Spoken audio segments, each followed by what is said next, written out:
సంవత్సరాలు పట్టింది. పరిశ్రమలు అంటే మొదలు పెడుతున్నారు, అగ్రిమెంట్లు అవి, కొంతమంది శంకుస్థాపనలో భూమి పూజ చేసి మొదలుపెట్టారు. ఇవన్నీ కట్టాలంటే సంవత్సరాలు, 2 సంవత్సరాలు, 3 సంవత్సరాలు పట్టింది. ఖచ్చితంగా ఈ 5 ఏళ్ల కాలంలో 20 లక్షల ఉద్యోగాలు ఇస్తామని చెప్పి హామీ ఇచ్చాం. ఖచ్చితంగా 20 లక్షల ఉద్యోగాలు కూడా ఇస్తారని చెప్పి నేను ఈ సందర్భంగా చెప్పగలుగుతా ఉన్నా మీకు. ఇప్పుడు అంత వర్క్ జరుగుతూ ఉంది. ఇవన్నీ కూడా మరిగా ఇవన్నీ ప్రజల్లోకి తీసుకెళ్లాల్సిన అవసరం ఉంది. 5 సంవత్సరాల చీకటి రోజులు 19 నుంచి 24 వరకు జరిగినటువంటి పరిపాలనలో మనం పడ్డ కష్టాలు, ఇబ్బందులు ఏమున్నాయో అవన్నీ కూడా గుర్తు చేసుకోవాల్సిన అవసరం ఉంది.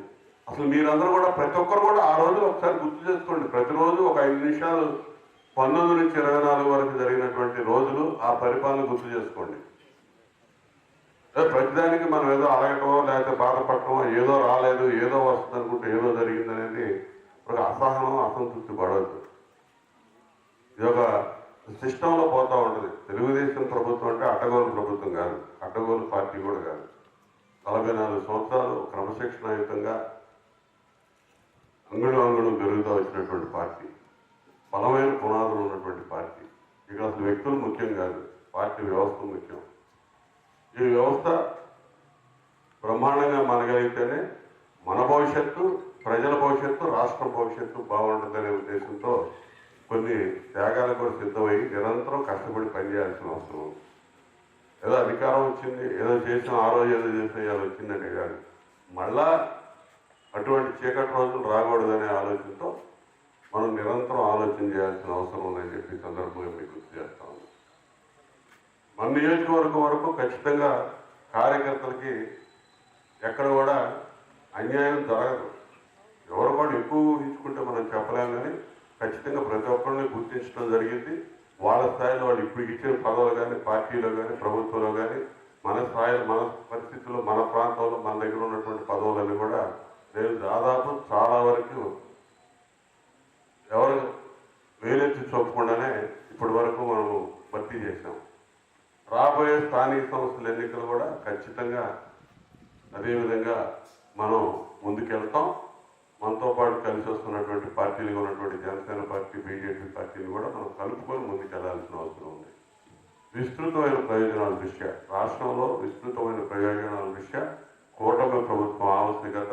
కనీసం పెద్దలు బ్రహ్మాండంగా కలిసి పనిచేస్తా ఉన్నారు. చంద్రబాబు నాయుడు గారు, పవన్ కళ్యాణ్ గారు, లోకేష్ గారు, వీళ్ళంతా అదే వరవడి ఇక్కడ కనపడాలి. వాళ్ళు 2 దశాబ్దాలు కనీసం కలిసి ఉండే ఆలోచనలు, ఫౌండేషన్ తయారు చేస్తా ఉన్నారు. ఆ దిశగా మనం కూడా స్థానికంగా కలిసి పనిచేసుకోవాలి, ముందుకు పోవాల్సిన అవసరం. ఈ 2 సంవత్సరాల పరిపాలన, 2 ఏళ్ల నమ్మకం, అభివృద్ధి, సంక్షేమం. ప్రజలు మనకిచ్చినటువంటి అధికారం 2 సంవత్సరాలు పూర్తి చేసుకున్నాం. 2 ఏళ్లలో ప్రజలు చూపించినటువంటి ఆదరణకి, మనం చూపించినటువంటి నమ్మకాన్ని ఈ రోజున ఇంటింటికి తీసుకెళ్ళడానికి మనం కార్యక్రమం తీసుకున్నాం. అదే 2 ఏళ్ల నమ్మకం, అభివృద్ధి, సంక్షేమం. మనం చేసిన అభివృద్ధి, సంక్షేమం ఇంటింటికి తీసుకెళ్లాలనేది పార్టీ యొక్క ఆలోచన. అధికారంలో ఉన్నాం, కూటమి ప్రభుత్వం, చంద్రబాబు నాయుడు గారి నాయకత్వంలో అధికారంలో కూటమి ప్రభుత్వం ఉంది. అధికారుల ద్వారా జరిగే కార్యక్రమాలు జరుగుతూ ఉంటాయి. కానీ పార్టీ పరంగా నిరంతరం ప్రజల్లోకి మన ప్రభుత్వ కార్యక్రమాలు తీసుకెళ్లాల్సిన బాధ్యత కలిగినటువంటి పార్టీ నాయకులుగా మనందరి మీద ఉంది. ఇవన్నీ కూడా ఒకసారి ఆలోచన చేస్తే, ఇప్పుడు విజయబాబు గారు చెప్పాడు, మరి మీ అందరికీ తెలుసు కూటమి ప్రభుత్వం ఏర్పడ్డ 2 సంవత్సరాల కాలంలో మనం ఏమేమి కార్యక్రమాలు చేసామనేది పెద్దలందరూ కూడా మాట్లాడారు. ఇచ్చిన హామీలన్నీ కూడా దాదాపు పూర్తి చేశాం. నాకు తెలిసి ఎన్టీఆర్ భరోసా సామాజిక పెన్షన్లు 4,000, 6,000, 10,000, 15,000 గ్రేడ్స్గా అందిస్తూ ఉన్నాం. ఇందులో మన మనం చేయింది ఏంటంటే నూతనంగా పెన్షన్లు ఇంకా అందించలేకపోయాం. దానికోసం మీరు నా దృష్టికి ఏ విధంగా తీసుకొస్తూ ఉంటారో, లేదు గ్రామాల్లోకి వెళ్ళినప్పుడు ప్రజలు మనల్ని ఏ విధంగా అడుగుతూ ఉన్నారో ఇదే విధానంలో మన కుటుంబ పెద్ద చంద్రబాబు నాయుడు గారి దృష్టికి కూడా మేమందరం చాలాసార్లు తీసుకెళ్ళాం. తప్పనిసరిగా ఆ దిశగా ఏర్పాట్లు జరుగుతూ ఉన్నాయి. నూతనంగా పెన్షన్లు త్వరలోనే పంపిణీ చేస్తామని చెప్పి నేను ఖచ్చితంగా నమ్ముతా ఉన్నా. ఎన్నో కానీ ఖచ్చితంగా పెన్షన్లు ఉన్నాయి. కొత్త పెన్షన్లు స్థానిక సంస్థల ఎన్నికల్లోపే ఈ పెన్షన్లు కూడా మనం పంపిణీ చేస్తామనే విశ్వాసం నాకుంది. పోతే అన్నదాత సుఖీభావ మాత్రం ప్రతి రైతుకు ఏటా 20,000 ఇచ్చేటటువంటి కార్యక్రమం ఖచ్చితంగా జరుగుతూ ఉంది. కేంద్ర ప్రభుత్వం దశల వారీగా 3 దశల్లో 2,000 రూపాయలు 6,000 రూపాయలు ఇస్తే 14,000 రూపాయలు మ్యాచింగ్ గ్రాంట్గా వాళ్ళు 2,000 రూపాయలు ఎప్పుడైతే వేస్తా ఉన్నారో 3 దఫాలుగా మనం ఇవ్వాల్సిన 14,000 మనం జమ చేస్తూ ఉన్నాం. ఇందులో నూతనంగా చేయాల్సిందే లేదు. ఒక పెన్షన్లోనే కొత్త పెన్షన్లు ఇంకా ఇవ్వాలి. మనం తల్లికి వందనం ఇంట్లో ప్రతి విద్యార్థికి అందించేటటువంటి కార్యక్రమం దాదాపు 67.5 లక్షల మందికి, జగన్మోహన్ రెడ్డి ఉన్నప్పుడు 43 లక్షల మందికి ఇస్తే 67.5 లక్షల మందికి ఇవాళ ఇంట్లో ఎంతమంది పిల్లలు ఉంటే అంతమందికి ఇంటర్మీడియట్లో పిల్లలకి ఈ తల్లికి వందనం ద్వారా మనం వాళ్ళ ఖాతాలకు జమ చేస్తున్నటువంటి పరిస్థితి. ఇంటర్మీడియట్ దాటితే ఫీ రియంబర్స్మెంట్ కింద అది చదువుకునే పిల్లలకి డబ్బులు వస్తాయి. ఇంటర్మీడియట్ దగ్గర నుంచి కింద ఫస్ట్ క్లాస్ వరకు ఈ తల్లికి వందనం స్కీమ్ కింద జమ చేస్తున్నటువంటి పరిస్థితి మీ అందరికీ తెలుసు. అంటే అదేవిధంగా దీపం 2 కింద ఏడాదికి 3 ఉచిత గ్యాస్ సిలిండర్లు ఇచ్చే స్కీమ్ అమలు అవుతా ఉంది. దీని మీద ఏమి కొత్త విమర్శ లేదు. శ్రీశక్తి కింద ఉచిత బస్సు సౌకర్యం. మనం ఏ బస్సు చూసినా ఆర్టీసీ బస్సు చూస్తే కిటకిటలాడిపోతా ఉంది. కోట్ల మంది ఇప్పుడు ప్రయాణాలు చేశారు. నాకు కరెక్ట్గా గుర్తులేదు కానీ చంద్రబాబు నాయుడు గారు కూడా ఇటీవల చెప్పారు. కోట్ల మంది ప్రయాణాలు చేస్తున్నారు. రోజుకి లక్షల్లో ఉంటాయి ప్రయాణాలు చేసేవాళ్ళు. అంత కంఫర్ట్గా మన మహిళలకి ఉచిత బస్సు సౌకర్యం కలిగజేస్తున్నటువంటి ప్రభుత్వం మన ప్రభుత్వం. అంటే ఇచ్చిన హామీలు ఒకసారి గుర్తు చేస్తున్నా. అదేవిధంగా మీకు ఇచ్చిన హామీలో దాదాపు ఈ 5 స్కీములు అమలు చేస్తే సూపర్ 6లో అందులో కొత్త పెన్షన్లు ఒకటి రావాలంటే 5 ఉన్నాయి. మిగతా అన్ని అమలు చేసాం.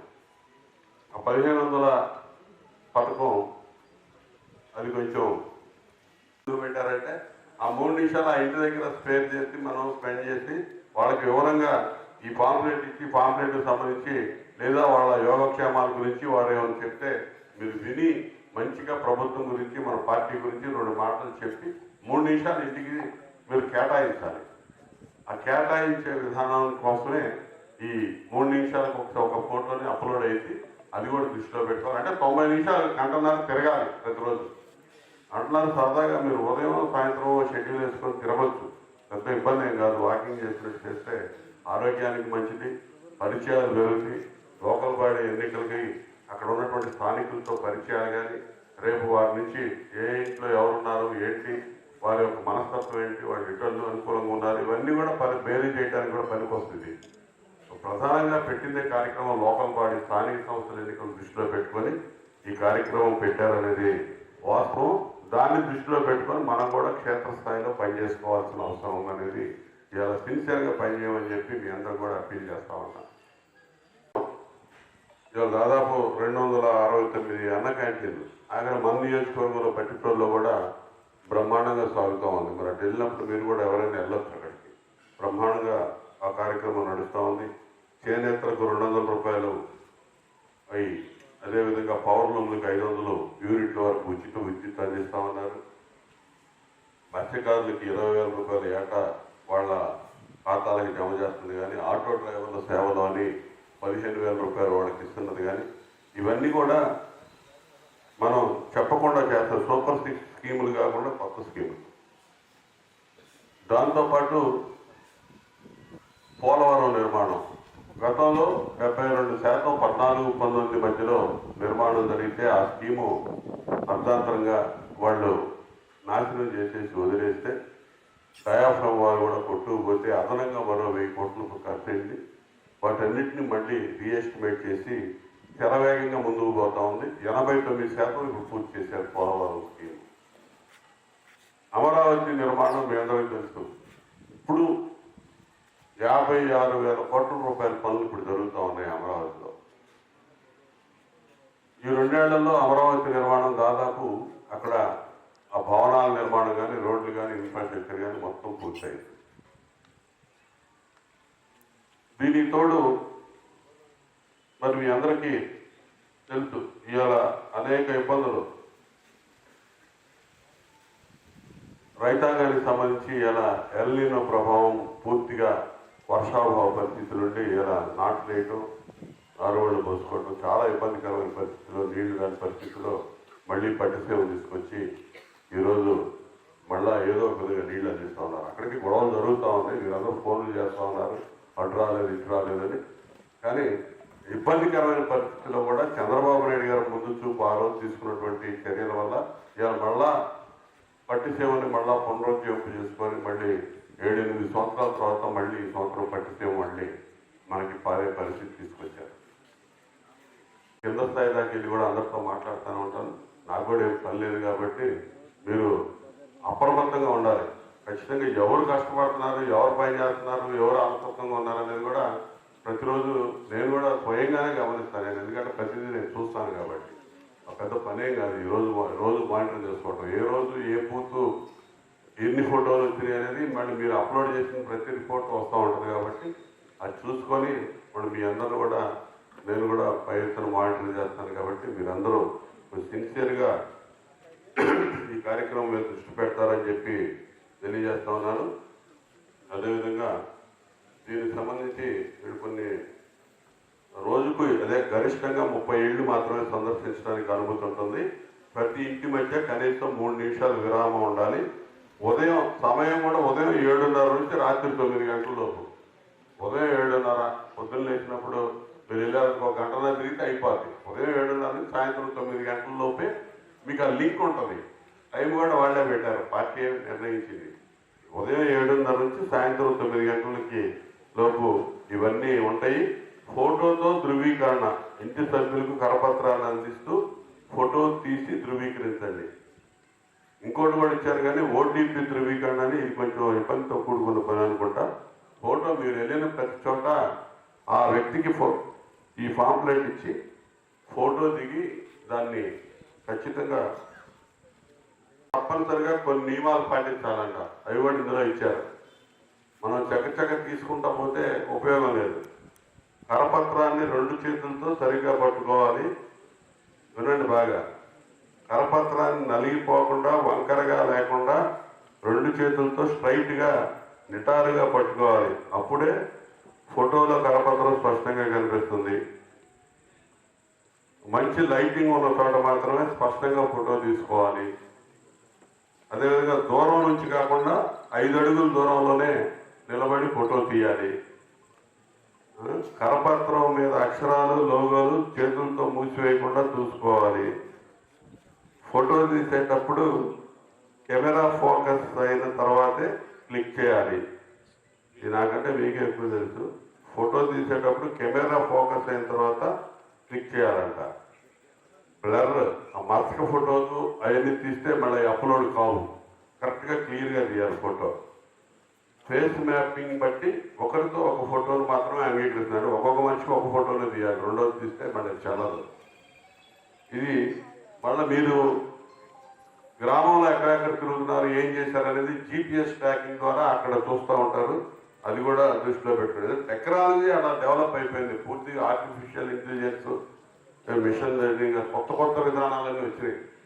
మనం ఏం చేస్తున్నాం, ఇక్కడ గ్రామంలో పక్కన బూత్ లెవెల్లో మనం మూలలో ఏం చేస్తున్నామో అక్కడ నుండి చూస్తామనే పరిస్థితి ఇక టెక్నికల్గా అవన్నీ కూడా ఫెసిలిటీస్ వచ్చినాయి. కాబట్టి ఇవన్నీ కూడా ఉన్న టెక్నాలజీని వాడుకోవాలి. ఆ టెక్నాలజీ వల్ల 90% మంచి ఉంది, 10% చెడు ఉంది. ఆ చెడులోకి మనం ఇరుక్కోకుండా ఆ 90% మంచి ఏది ఉందో మనం వినియోగించుకోవడానికి మనందరం కూడా ప్రయత్నం చేయాలని చెప్పి దానికి ఈ 27వ తేదీ నుంచి జరిగేటటువంటి కార్యక్రమాల్ని మీరు విజయవంతంగా పూర్తి చేస్తారని చెప్పి నేను కూడా మరి 27వ తేదీ నుంచి ఒక 2 వారాలకి షెడ్యూల్ ఆల్రెడీ తయారు చేశాను. నేను పాల్గొనే వాళ్ళు నేను మీ కార్యక్రమానికి పాల్గొనే ఊళ్ళో సాయంత్రం పూట వస్తే మీరు ఉదయం పూటే ఆ మండలంలో కార్యక్రమం చేసుకొని ఆ రోజు సాయంత్రం నేను వచ్చే కార్యక్రమంలో నాతో పాటు పార్టిసిపేట్ చేస్తే సంతోషంగా ఉంటుందని చెప్పి సందర్భంగా తెలియజేస్తూ 27వ తేదీ సాయంత్రం 4 గంటలకి ఐలవరం గ్రామంలో నేను కార్యక్రమంలో పాల్గొంటా. ఐలవరం ఉన్నారా అన్న? ఐలవరం 27, అదేవిధంగా 28 అమర్తలూరు మండలం మూల్పూరు సాయంత్రం 4 గంటలకి నోట్ చేసుకోండి. కొల్లూరు మండలం 29వ తేదీ కొల్లూరు మండలం చిన్నపులివర్రు, అదేవిధంగా 29 చిన్నపులివర్రు. 30వ తేదీ వేమూరు మండలం బూతుమల్లి. ఇక్కడే ఏమన్నా ఓపెనింగ్స్ కానీ ఇతరత్ర కార్యక్రమాలు ఏమైనా ఉంటే ఆ ఏర్పాట్లు కూడా చేసుకోండి నేను ఇచ్చిన డేట్స్లో. ఇది 30వ తేదీ వేమూరు మండలం బూతుమల్లి. 31వ తేదీ అమర్తలూరు మండలంలో ఈ 2 ఏళ్ల నమ్మకం అభివృద్ధి ఇంటింటికి ప్రచార కార్యక్రమంతో పాటు పీజీఆర్ఎస్ కూడా శుక్రవారం వచ్చింది. ఆ రోజు పీజీఆర్ఎస్ కార్యక్రమం కూడా అమర్తలూరులో 2 కార్యక్రమాలు నిర్వహిస్తామని చెప్పి సందర్భంగా తెలియజేస్తున్నాం. అదేవిధంగా శనివారం 1వ తేదీ చుండూరు మండలంలో ఎన్టీఆర్ భరోసా పెన్షన్లు మోదుకూరులో ఈ కార్యక్రమం ఇంటింటికి కార్యక్రమంతో పాటు 1వ తేదీ వచ్చింది. పెన్షన్ల కార్యక్రమం కూడా మోదుకూరులో 1వ తేదీ ఏర్పాటు చేస్తామని చెప్పి సందర్భంగా తెలియజేస్తున్నా. అదేవిధంగా 2వ తేదీ ఖాళీ సెలవు. 3వ తేదీ రాచూరు పట్టిపల్లి మండలం రాచూరు. 4వ తేదీ చింతల్లంక కొల్లూరు మండలం 4వ తేదీ వచ్చే నెల. 5వ తేదీ వేమూరు మండలం వర్హాపురం ఆగస్టు 5. అదేవిధంగా 6వ తేదీ మళ్ళా చుండూరు మండలం తొట్టెంపూడి. 7వ తేదీ అమర్తలూరు మండలం ఎలవర్లు. 7వ తేదీ వరకు ప్రోగ్రామ్స్ ఇచ్చాను. ఏదైనా అత్యవసరమయ్యి ఏదైనా వేరే ప్రోగ్రాం రాష్ట్ర పార్టీ నుంచి కానీ ఏదైనా వస్తే ఏదైనా ఒకవేళ నేను ఆ రోజు మిస్ అయితే ఆ ప్రోగ్రాం మన తర్వాత ఇవ్వడం జరిగింది. ఇప్పటి వరకు టెంటేటివ్గా అయితే ఈ ప్రోగ్రాం ఫాలో అవ్వమని చెప్పి అందరికీ తెలియజేస్తూ అందరూ కూడా చాలా బాధ్యతగా, ఎందుకంటే ఖచ్చితంగా ఇది జూలై నెల చివరిలో ఉన్నాం. ఆగస్టు సెప్టెంబర్ నాకున్న అవగాహన ప్రకారం ఆగస్టు సెప్టెంబర్ అంటే అక్టోబర్ ఎన్నికలు ఉంటాయి. సెప్టెంబర్ చివరిలో కానీ అక్టోబర్ 15 లోపు మున్సిపల్ ఎలక్షన్లు ఉంటాయి.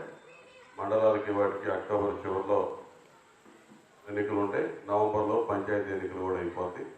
అవి దృష్టిలో పెట్టుకొని మనందరం కూడా ఇప్పుడు మనం వేసే ప్రతి అడుగు ఈ 3 నెలలు స్థానిక సంస్థల ఎన్నికలు దృష్టిలో పెట్టుకొని మనందరూ కూడా కష్టపడి పనిచేసి పార్టీని బలోపేతం చేసుకొని మిత్రపక్షాలను అదేవిధంగా కూటమి పార్టీల ఐక్యతతో ముందుకు పోయి మనం ఈ కార్యక్రమాలన్నీ విజయవంతం చేయాలని చెప్పి సందర్భంగా కోరుకుంటూ విచ్చేసిన మీ అందరికీ పేరు పేరున ధన్యవాదాలు తెలియజేస్తూ సెలవు తీసుకుంటాం.